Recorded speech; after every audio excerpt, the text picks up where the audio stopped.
గారు బుల్లెట్ గాయాలను లెక్క చేయకుండా తెలంగాణ కోసం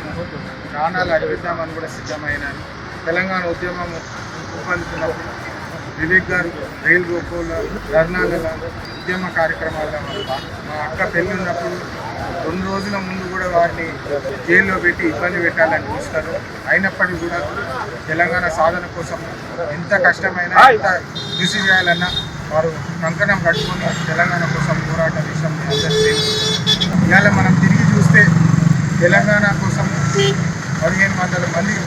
విద్యార్థులు ప్రాణ బలిదానాలు చేసుకొని ఈరోజు తెలంగాణ వస్తే అది మన పిల్లల భవిష్యత్తు బాగుంటుందని చెప్పి వారు ఏదైతే ఆలోచించినారో ఈరోజు వారిని స్ఫూర్తిగా తీసుకొని వారు చేసిన త్యాగాన్ని గుర్తించి వచ్చే రోజుల్లో నిరుద్యోగుల సమస్యపై ఉద్యోగాలు వచ్చేటట్టు కృషి చేసి కష్టపడి పనిచేస్తామని చెప్పి ఉద్యమకారులు అందరినీ ఈరోజు గుర్తు చేసుకొని అభివృద్ధి బాటలో నడుపుతామని చెప్పి